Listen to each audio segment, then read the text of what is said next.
The Bible is quite possibly the most complicated book in human history. There's a lot to uncover there. There's most of it we probably will never be able to fully understand, but some of it we can.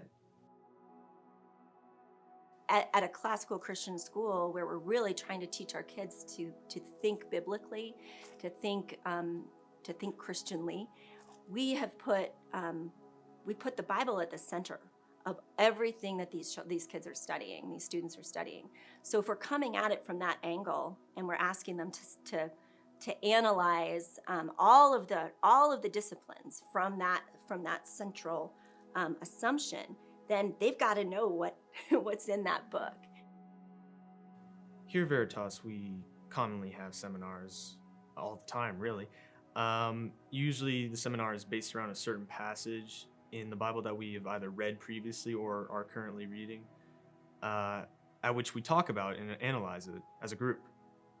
More people thinking about one subject can often dig deep into the text and uncover more knowledge than just one person reading it a time over. It helps me look at the not just the text and not just the words that are on the page, but look at the deeper meaning. And sometimes when I get other opinions about the text, I can form my own opinion from that, and I'm able to like change my opinion about it, or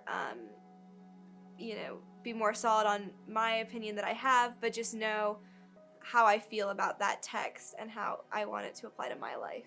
My kids actually really have appreciated and I think grown through the Socratic discussions here and the seminars here at Veritas, each of them individually in their own ways.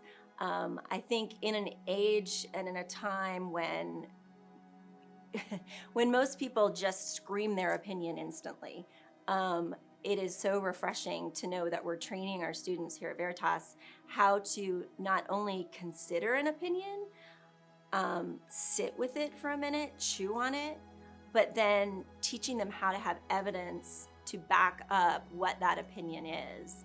And I've seen my kids grow through that. Interpretive questions, most of the time, do not have any singular, clear answers. And that's okay, because that's a good thing. The point of them is to really put your idea forward for others to think about. Sometimes it's a question that you have a strong opinion on. Sometimes you're just simply looking for an answer that you don't know. A motif is a recurring feature that you would see throughout the whole story, the entire Bible, in different settings, different contexts, that just applies to the whole story. A common word for them would be like patterns, for example. Patterns of this one singular like noun, for example. Or it could be an action, it could be an event. Like a number even, that just occurs several times.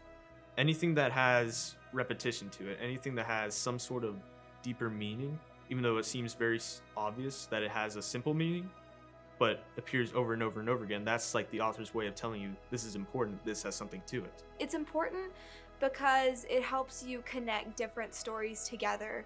So a story from the Old Testament could have the same motif as a story from the New. And so you can connect those two together because the Bible is connected in so many ways. And so you're able to see it as one whole story instead of just individual books. It makes the Bible really come alive in a different way, in a way that you could spend your whole life studying the Bible and never ever finish uncovering. The Bible's kind of hard to read sometimes because of just the text.